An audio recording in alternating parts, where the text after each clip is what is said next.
Hong Kong Chief Executive Carrie Lam has assured the business sector that the city can rebound from the ongoing unrest. Making a surprise appearance at a Belt and Road forum, she's expressed confidence that stability will be restored. My fervent hope is that we can bridge our divide by steadfastly upholding the one country, two systems principle and the basic law.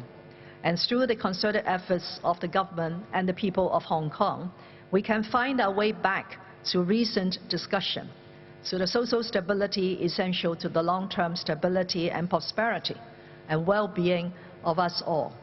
I'm confident we can do just that. Meanwhile, activists called off their protest actions today in respect of the 2001 September 11 attacks and to show solidarity against terrorism. The city has been rocked by more than 3 months of escalating violence. Despite Mrs. Lam's latest peace offering to withdraw the controversial extradition bill, protesters aren't giving up. More demonstrations have been planned for the next few days. Hong Kong authorities are appealing to the public to help them curb the violence that has gripped the city in recent months. CNA correspondent Leong Wai-Kit finds out why violence in Hong Kong today can be difficult to stop. By day, by night, by day, by night. It's become a regular pattern. If you walk along the streets of Hong Kong these days, you might wonder, will the MTR service be disrupted? Would people vandalize the station and smash machines? Would shops like these survive given that tourism has taken a hit in Hong Kong? Would the walking streets be turned into conflict areas at night? And would road fences like this be dismantled by protesters and used as makeshift barriers? And just how did Hong Kong come down this path? My personal appraisal is what happened on the 1st July when the people went to the Legislative Council, going to the chamber and just vandalized the entire place. And then from there, a lot of ripple and spinning off effects, and people just keep escalating the violence. Now apparently became almost legitimized to be angry, in some cases violent. Since June, people have been taking to the streets to oppose an extradition law amendment. Eventually, it morphed into a bigger movement.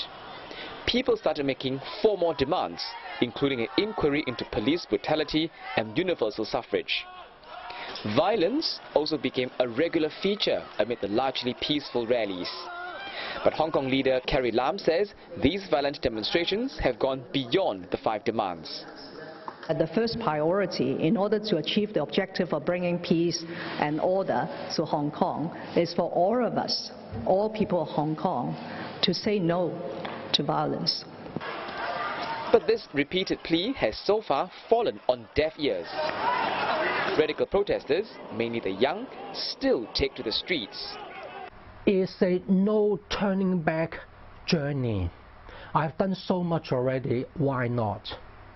Secondly, if I don't go, knowing my colleagues, my comrades, my peers going, I feel very agitated, I feel so worrying, I feel guilty.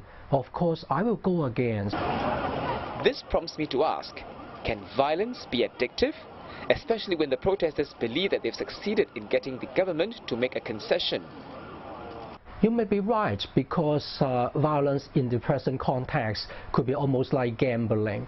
I go out, I succeed, I make a good strike, I feel good, and then the other night I may be caught by the police. So there may be a bit of that element. The police on Tuesday opened 10 WhatsApp hotlines. There for the public to tip them off so that the authorities can take prompt actions to prevent more violent acts. Meanwhile, Prof. Sampson says he's confident Hong Kong will pull through this current crisis. I would say just like what happened in last many decades ago. We emerged from the riots in the 60s. We are able to handle and grow even stronger from SARS. and we reconciled. We grow stronger from 2014 Occupy Central. Yes, this is very, very challenging, but I'm sure time will come and we will grow very, very strong.